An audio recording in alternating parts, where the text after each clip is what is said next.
I wanted to bring David Graeber back in. Your book that's just coming out this next week is called Debt, the First 5,000 Years. What do you mean?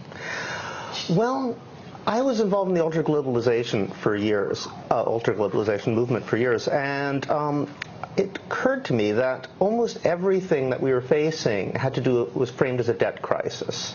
And I began to think about that and debt moratoriums, where I was worked with Jubilee with 2,000 various groups that were arguing for debt cancellation on a global scale.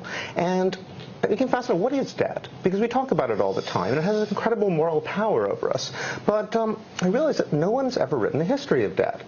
They've written a history of just about anything else you can possibly think of, cod, toilets. But no one's ever written a history of debt, even though it affects every aspect of our lives. So I started looking into it, and I discovered that these political conflicts over debt are not a new thing. It's, in fact, most revolutions, most revolts in human history have been about debt. It's the most perennial tool that's been used by people who are powerful to make the victims of structural inequalities feel that it's somehow their fault. So I wanted to unveil that and show that we're actually part of a very, very long history. But there's also a lot of hope in it, because the other thing I realized is that much of the world religions grew out of social movements, which were exactly about problematizing debt, basically saying who owes what to who. And that made me think that we're actually at a very strange historical moment, because they've managed to convince people around the world that debt is somehow something sacred. I mean, debt is just a promise, right? It has no greater moral standard than any other promise that you would make. Yet here we have people accepting that it's perfectly reasonable to say that, well, we can't possibly keep our promise to the public, politicians say, to give you health care, because it's absolutely unthinkable we could break our sacred promises to bankers to give them a certain percentage of interest every year.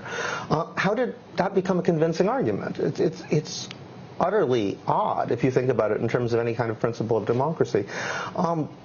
And if you, as I say, if you look at the history of world religions, of social movements, what you find is that for much of world history, what was sacred is not debt, but the ability to make debt disappear, to forgive it. I mean, that's where concepts of redemption, for example, originally come from. And David Graeber, in this long history, is there a qualitative difference in our era where you have essentially financial institutions that are far more powerful than any governments, and where you had a situation where during the 2008 crisis, the United States government was bailing out banks in Europe that had been involved in investments here, as well as its own banks, and this concept of too big to fail for banks, but not for countries or not for populations that end up having to suffer?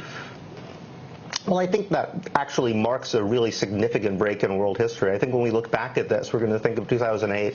1972, when the U.S. Went off the gold standard, was the first moment and sort of moved towards a system of virtual money, where we realized that money is not a thing. It's an arrangement between people. The 2008, where it became clear that the whole global financial system is something that's created politically and has to be periodically recreated. It doesn't maintain itself like they want us to believe.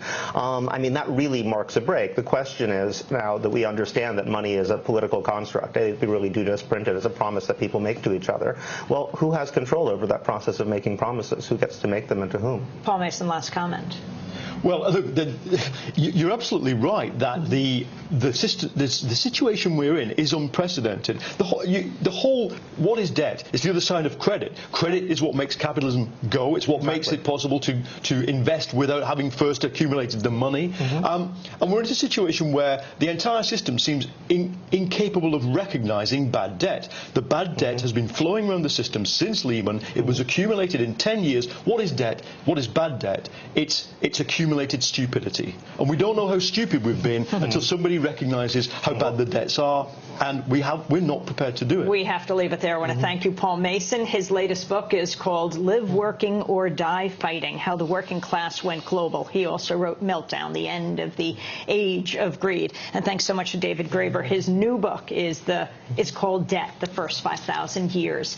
We're broadcasting from London tomorrow, Saturday, July 2nd, 11 a.m. Eastern Time, 4 London time. I'll be moderating a conversation between WikiLeaks editor-in-chief Julian Assange, renowned Slovenian philosopher Slavoj Žižek. It's happening at the Troxy. For folks who are here, if they want to come out, 2,000 people are expected. If you can't come there, join us on the live stream at democracynow.org.